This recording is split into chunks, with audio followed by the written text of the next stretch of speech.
Baiklah, Assalamualaikum warahmatullahi wabarakatuh. Selamat malam kepada Pak. adik-adik semua.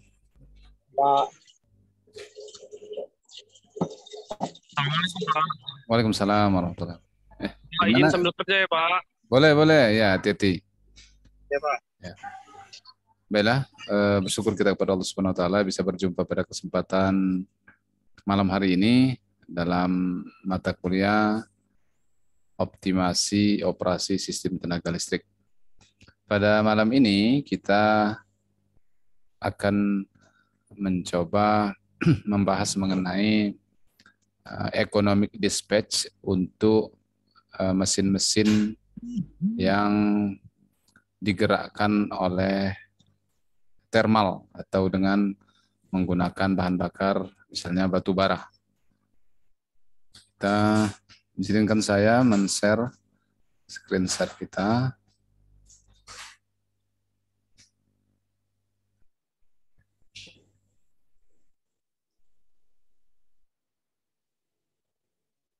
Jadi pokok bahasannya namanya economic dispatch, artinya yang namanya economic ya secara ekonomi, kemudian dispatch artinya menyesuaikan atau mendapatkan nilai yang sesuai, yang terbaik, atau katakanlah di sini kalau bahasa mudah dipahaminya mencocokkan pengoperasian pembangkit secara ekonomi. Artinya ada beberapa pembangkit dicocokkanlah pembangkit A, B, dan C misalnya. A berapa dihidupkan, berapa daya yang dihasilkannya, kemudian si B juga berapa, si C berapa. Jadi seperti itu. Pencocokan untuk mendapatkan nilai yang paling ekonomis atau paling murah.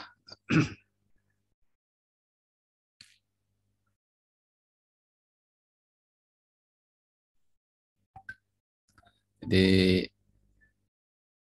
economic load dispatch problem is allocating loads to plan for minimum cost while meeting the constraint.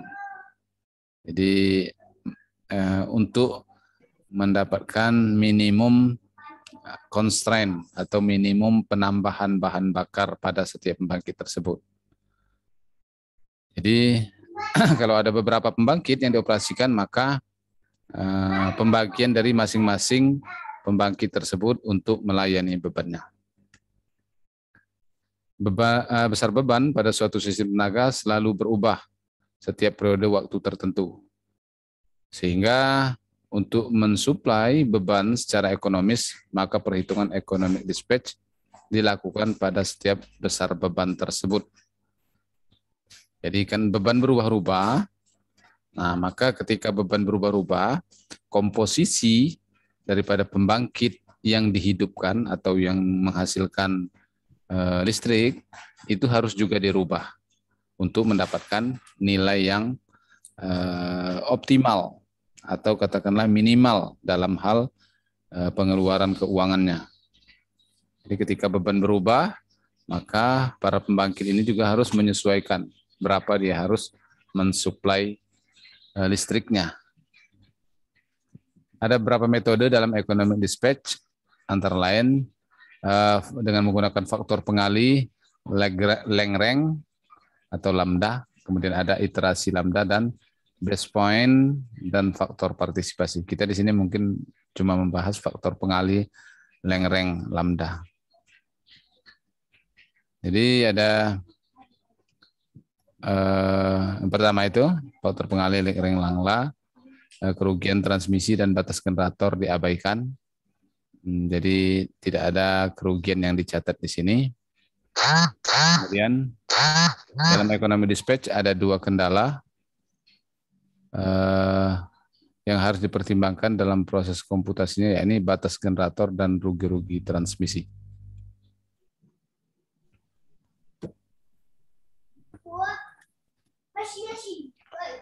Dalam sistem tenaga, kerugian transmisi merupakan kehilangan daya yang harus ditanggung oleh sistem pembangkit.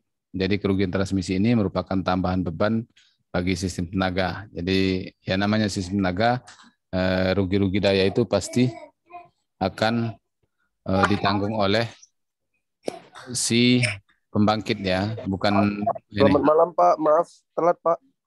Selamat malam, silakan. Kemudian, jadi kalau ada rugi-rugi di sistem pembangkitan itu ditanggung oleh pembangkit atau penyedia tenaga listrik, katakanlah di sini oleh PLN. Tapi dalam kenyataannya sebenarnya tidak.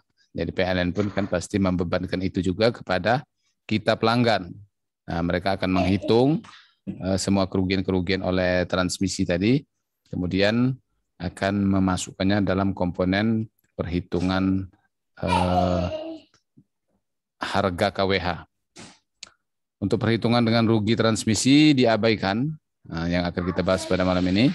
Berarti losses akibat saluran transmisi diabaikan, dengan demikian akurasi ekonomi dispatch akan menurun. Ya, dengan mengabaikan losses di jaringan, tapi untuk mempermudah perhitungan losses ini kita abaikan dulu. Tapi namun demikian berarti dengan mengabaikan losses ini perhitungan kita akan menjadi akurasinya akan turun. Oke, ini teorinya. Nah, misalnya contoh gini. Jadi ada beberapa pembangkit ini dari 1, 2 sampai N. Maksudnya ada 1, 2, 3, 4, 5 dan seterusnya sampai N buah. Kemudian di sini ada turbinnya. Ini pembangkit listrik tenaga uap ya. Kemudian ada generatornya masing-masing. Baru nanti disatukan untuk menghasilkan beban listrik secara bersama-sama. Sistem dengan N buah pembangkit termal tanpa kerugian transmisi. Jadi kerugian transmisinya kita abaikan dulu. Jadi F1 ini apa? Ini apa ya? Biaya. F2 juga biaya, Fn biaya. F1 biaya untuk pembangkit 1, F2 biaya untuk pembangkit 2, Fn itu untuk biaya pembangkit ke N. Input sistem di atas adalah biaya bahan bakar. Nah, jadi biaya bahan bakar dianggap sebagai input yang jumlah totalnya adalah, nah ini jumlah totalnya, berarti kan kalau ada beberapa pembangkit, biaya totalnya adalah F1 tambah F2 tambah F3, F4, F5, dan seterusnya sampai Fn.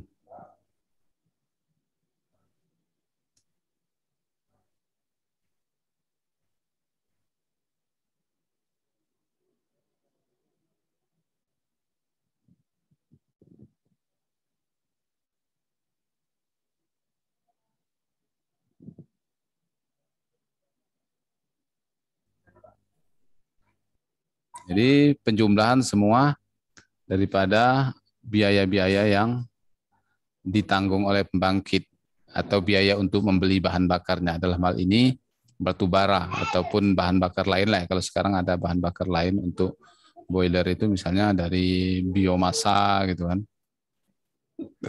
Persamaan tersebut menunjukkan bahwa input bahan bakar adalah merupakan fungsi objektif yang akan dioptimasi. Jadi dari sini kan nampak bahwa ada penjumlahan fungsi-fungsi F1, F2, F3 dan seterusnya sampai Fn, maka inilah yang harus dioptimalkan. Optimasi.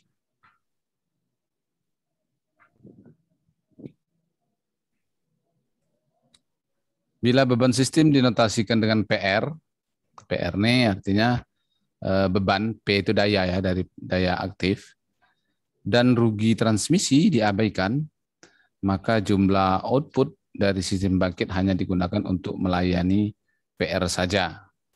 Nah, jadi kalau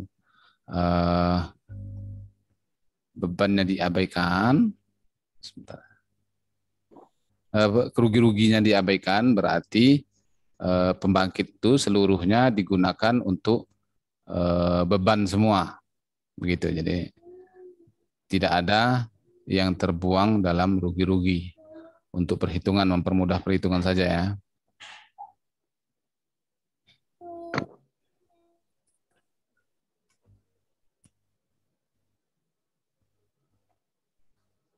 Maka PR P1, P2, P3 tambah PN, artinya daya pembangkit 1 tambah daya pembangkit 2 tambah daya pembangkit 3 sampai daya pembangkit ke N.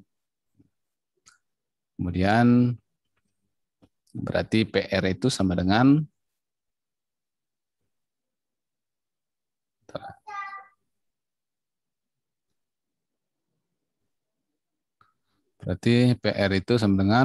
penjumlahan dari daya-daya pada pembangkit tersebut, yaitu sigma PI P1, P2, P3, di mana I itu bergerak dari 1 sampai N. Reduksi sama dengan 0, berarti PR dikurang sigma PI dari 1 sampai N. Kemudian ada persamaan Lagrange yang menyatakan bahwa L sama dengan FT tambah lambda kali P, atau penjumlahan dari biaya-biaya yang merupakan fungsi dari daya yang dihasilkannya. Jadi biaya itu adalah fungsi daripada biaya yang dihasilkan ditambah lambda kali PR dikurang sigma PI. Ini apa ya? Berarti PR itu perbedaan antara daya yang diterima atau receiving dengan daya yang dibangkitkan semua. Itu dikalikan dengan lambda. Itu namanya faktor constraint dalam bidang optimasi ini. Persamaan Lagrange tersebut merupakan fungsi dari output pembangkit. Keadaan optimum dapat diperoleh dengan operasi gradien dari persamaan Lagrange sama dengan 0, di mana ini akan dibuat kalau dia sama dengan 0, itulah yang paling optimum.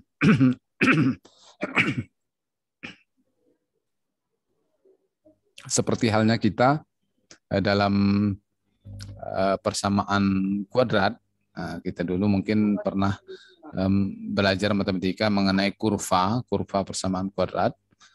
Di situ nilai akan maksimum apabila turunan daripada kurva tersebut sama dengan 0.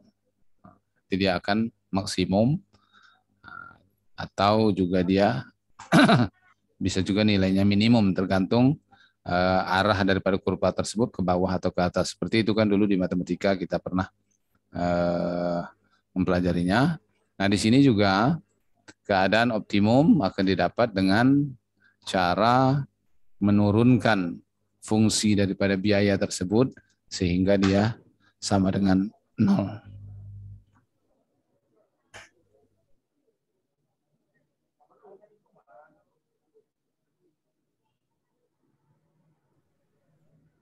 Oke, baiklah, kita lanjutkan.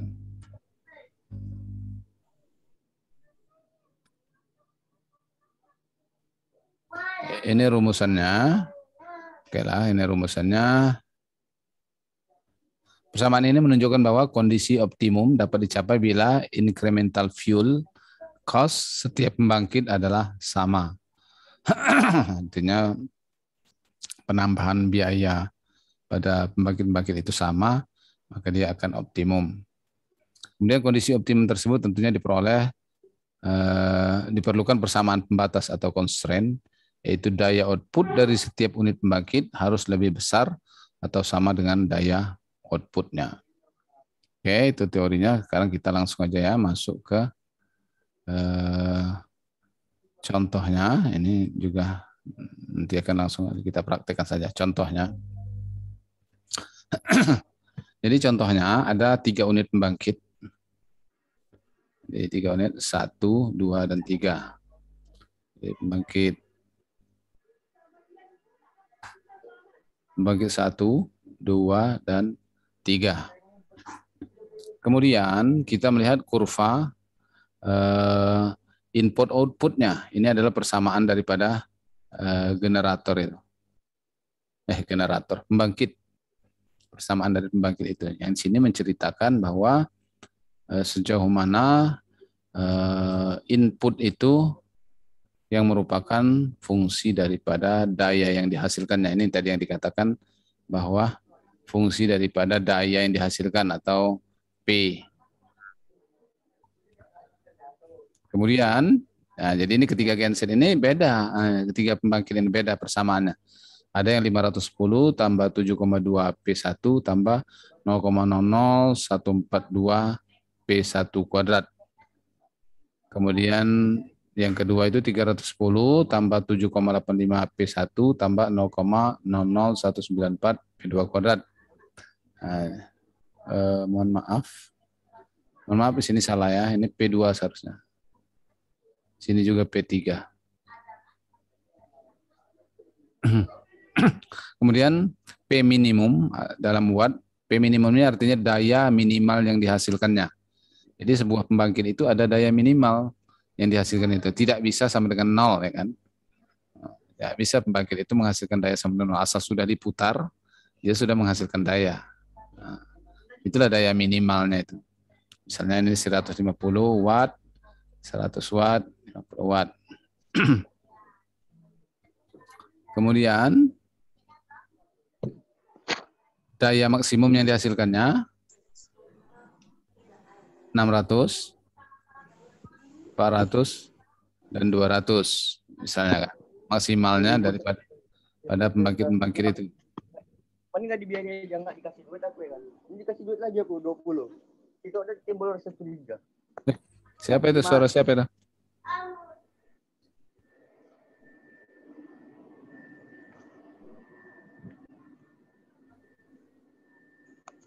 Saftariando.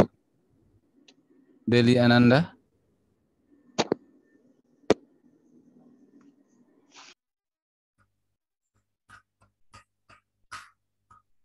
Oke, kita lanjutkan. Tadi ada yang mau dikasih duit tadi ya. Bagi-bagi dong kalau duitnya. Jadi kita lanjutkan. Kemudian ada di sini harga bahan bakar atau fuel cost dalam rupiah per mega BTU. Misalnya. BTU ini satuan daripada energi ya. Satuan daripada energi, ada BTU, ada Joule. Nah, untuk pembangkit satu itu menggunakan harga yang 1,1. Berarti bahan bakarnya mungkin berbeda ya. Harga dia sendiri berbeda. Kemudian untuk pembangkit 2 dan pembangkit 3 itu harga bahan bakarnya sama, yaitu 1 rupiah per MBTU. Oke. Nah, sekarang ini ada catatan di bawahnya, 1 BTU sama dengan 1055,05585 joules.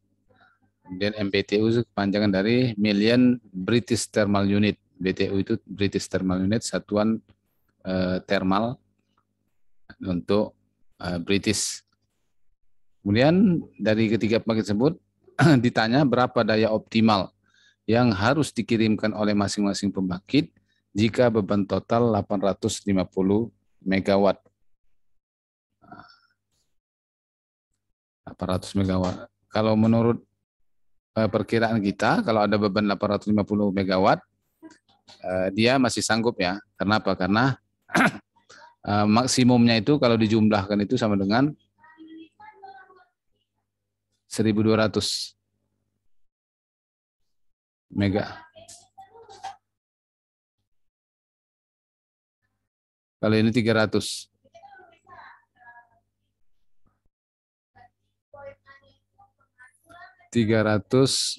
Minimal, 1.200 maksimal. Berarti kalau 850 megawatt, oh ini megawatt ya, sorry ini megawatt.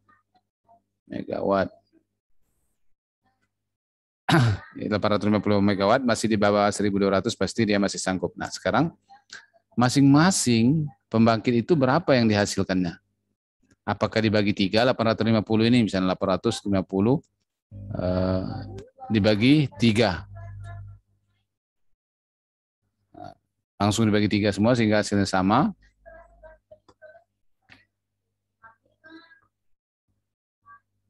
Misalnya 850 dibagi 3, kan tidak kan? Dia tidak boleh sama seperti itu.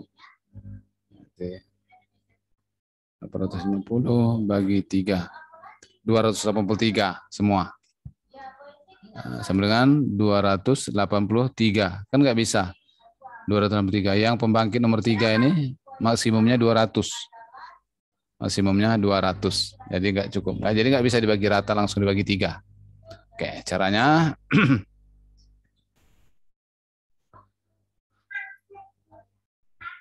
adalah penyelesaiannya. Cara pertama itu fungsi daripada masing-masing pembangkit itu dikalikan dengan harga MBTU, apa tuh, rupiah per MBTU. Karena kan ada rupiah per MBTU-nya, dikalikan dulu dengan persamaan tersebut. Kita tengok, nah, ini pun salah ya. Ntar.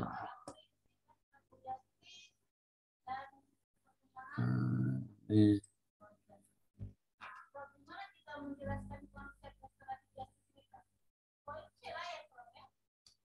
F1, P1.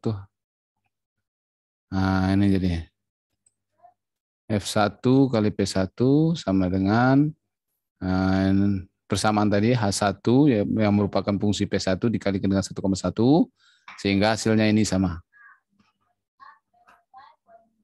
Kemudian untuk F2 ya, dengan fungsi P2 yaitu H2 kali P2 kali 1 karena harganya tadi 1. Kemudian yang ketiga F3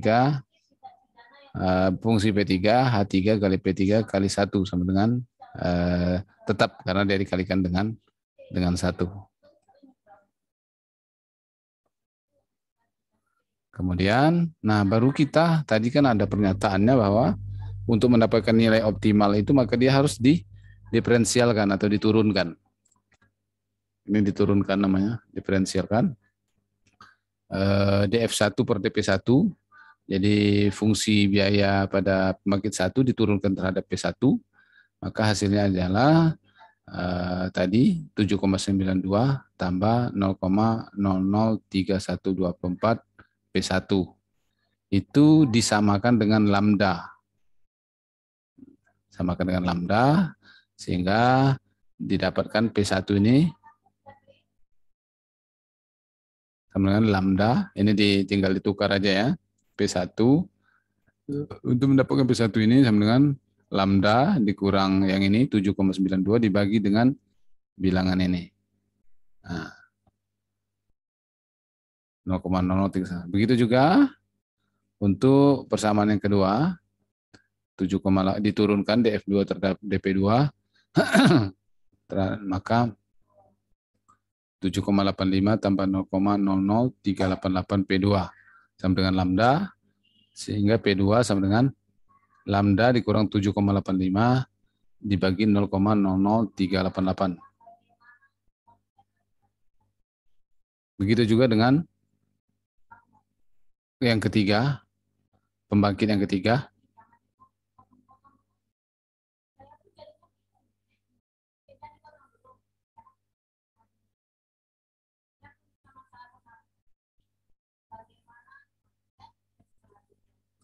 Maka P1 tambah P2 tambah P3 itu harus sama dengan 850. Kan yang dilayaninya bebannya ada 850 megawatt totalnya. Maka tentunya daya yang dihasilkan oleh pembangkit 1 ditambah dengan pembangkit 2 tambah dengan pembangkit 3 itu harus 850 megawatt. Oke, udah clear sampai di sini. Baru kita tambahkanlah P1. P1 itu kan ini. P1 itu kan ini. P2 ini, P3 ini ya, kita tambahkanlah. Maka dapatkan ini P1, ini P2, ini P3. Tambahkan beban harus sama dengan beban outputnya yaitu 850 megawatt. Nah, kemudian lambda dikurang 7,92 dibagi dengan 0,03 dapatlah ini kan. Nah, dapat yang ini. Kemudian ini dapat untuk yang P2-nya tadi, kemudian ini untuk yang P3-nya. Dibagi dengan 0,003124 dikali dengan 0,00388. Ini sama akan penyebut ya.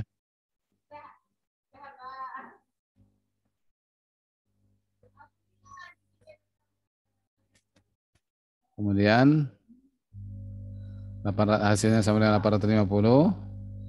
Baru ini tinggalnya dioperasikan aja ya pakai kalkulator ya.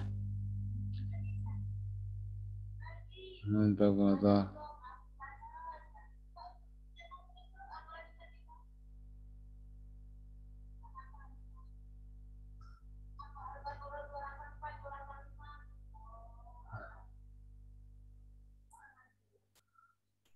Nah, jadi kalau kita hitung aja ya pakai kalkulator ya, sehingga nanti didapatkan nilai lambda itu sebesar yang ini.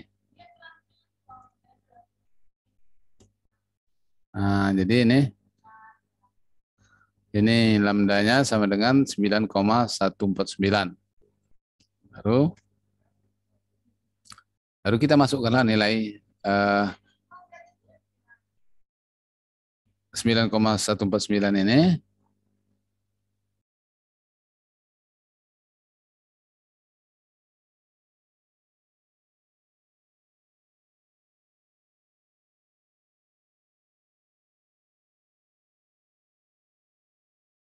Nah, jadi lambda kita masukkanlah ke persamaan P1,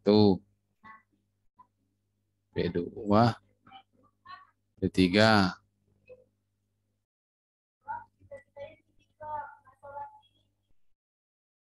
Baru ini kan kita masukkanlah lambda itu sama semua. Tadi kan lambda sama semuanya di sini. Nah, lambda 9,149 kita masukkan ke P1.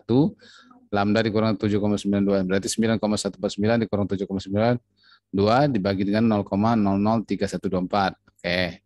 Dapatlah P1 itu sama dengan 393,2. Kemudian P2 ini kita masukkan. Dapatlah P2 itu 334,6. Kemudian P3 sama dengan lambda dikurang ini.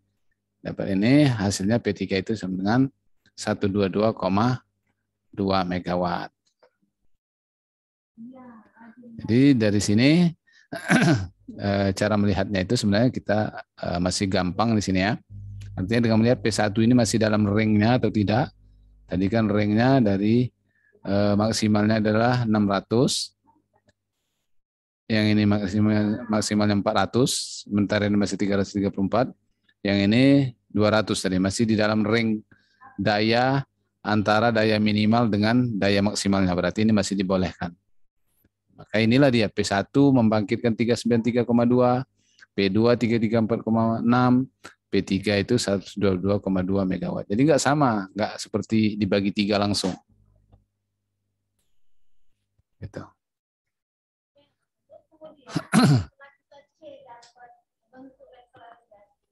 Kemudian ada cara kedua, menggunakan persamaan ini. Nah, ini persamaan, langsung kita bisa mendapatkan lambdanya. Nah, ini sebentar ya, persamaannya. Ini persamaannya, kalau di sini langsung nanti bisa dapat lambdanya, tapi ini kurang terurut ya. Ini kita baru menghafal rumus.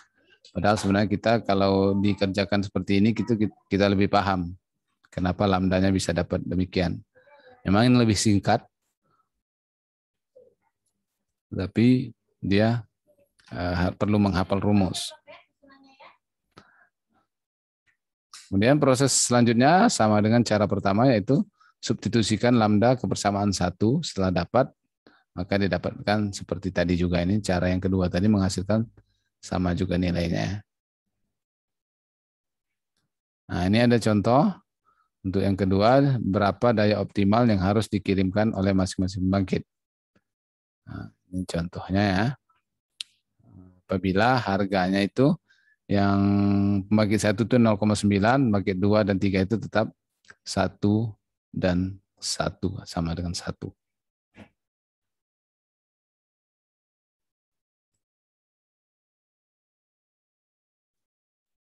Oke, jadi untuk economic dispatch untuk pembangkit thermal itu perhitungannya seperti tadi. Jika ada yang kurang jelas boleh ditanyakan.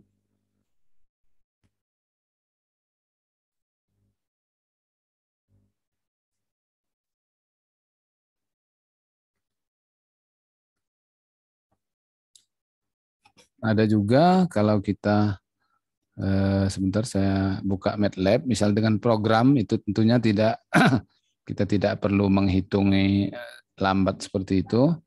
Misalnya pembangkitnya bukan cuma 3 kan tentu kita akan kerepotan. Kalau kita menggunakan perhitungan seperti tadi gitu.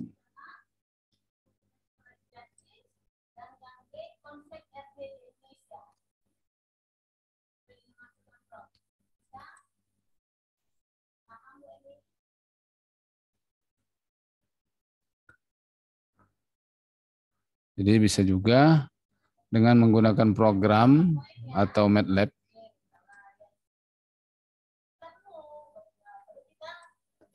MATLAB, coba saya buka ya MATLAB.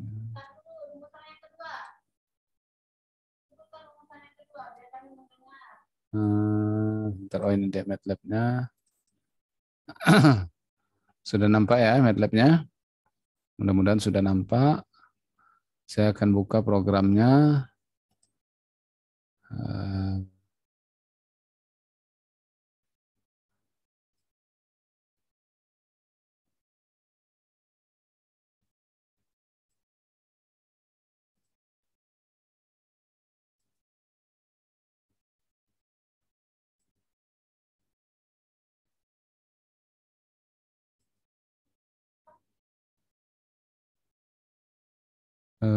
Ini no loss. Ini kita buka, ada 3 program yang sudah ada ya, langsung kita pakai aja.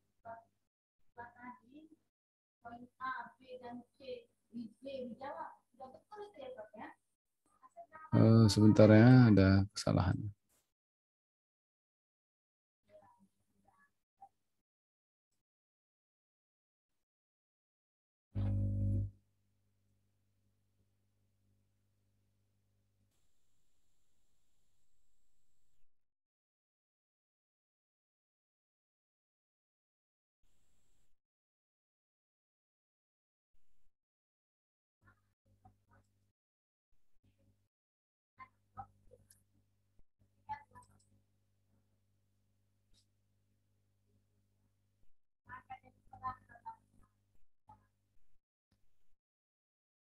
Ini dia ya.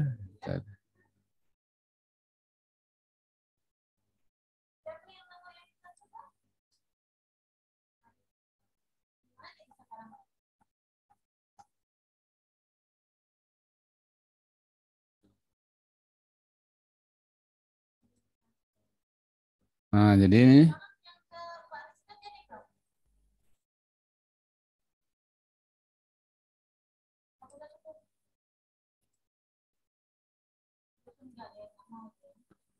ini contoh program MATLAB-nya ini. Namun kita ambil data tadi ini kan data pembangkitnya. Ini kalau kita menggunakan program, kita harus tulis seperti ini. Pembangkit 1, 2, 3, 561, 310, 78, kemudian 7,92, 7,85, 7,97 tadi. Kalau tidak salah seperti itu. Yang 561 ya. Setelah dikalikan dengan ini ya. Setelah dikalikan dengan harga ini, maka kita jadi kita lihat ini 561 ini fungsi dari persamaan tadi kita buat A, B, dan C-nya. Jadi yang A itu adalah yang pangkat 0, yang 7,92 yang pangkat 1, X-nya AP-nya pangkat 1, yang 0,001562 itu yang X kuadrat. Kita susun seperti ini, kemudian kita tulis minimal dayanya 150, yang kedua 100, yang ketiga 50, maksimal 600, 400, 200. Baru kita lihat di sini bebannya adalah 850 tadi kan. Sementara ini dia programnya yang sudah saya buat. Programnya sehingga nanti dia akan kita run kan. Nah, jadi dengan sekali klik saja tiga-tiganya sudah dapat 393,17.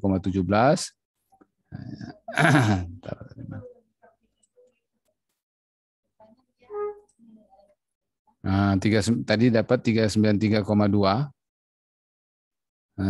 Yang kita peroleh kalau dengan program itu 3,17, kemudian yang P2 itu 334,6 dengan menggunakan program dapat 334,6 sama. Kemudian untuk yang pembangkit 3 itu 122,23, di sini 122,2 aja. Nah, jadi dengan menggunakan program maka dia akan lebih cepat tentunya ya. Kalau seandainya pembangkitnya tidak cuma 1, 2, 3 sampai 20 misalnya, kalau menggunakan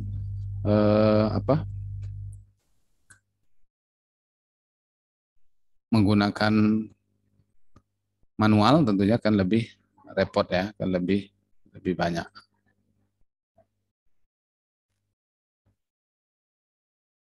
Jadi makanya dengan menggunakan program MATLAB juga bisa dilakukan.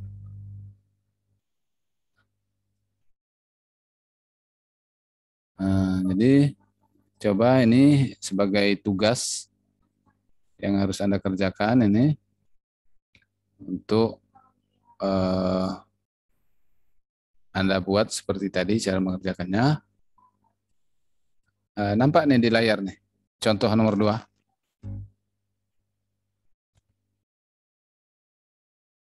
Stop share dulu.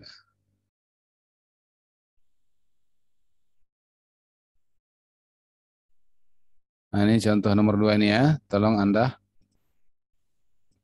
kerjakan. Nanti saya share juga lah di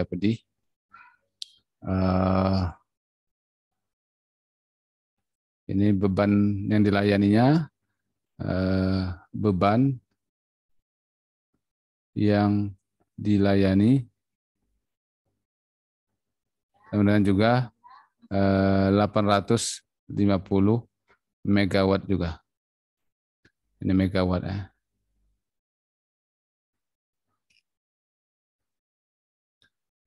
Oke adik-adik, sampai di sini dulu pertemuan kita. Silakan tugas ini nanti saya share juga di grup WA. Anda buat untuk nanti kumpulnya di Google Classroom ya.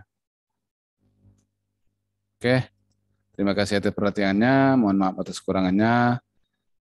Saya akhiri dengan ucapan selamat malam. Assalamualaikum warahmatullahi wabarakatuh.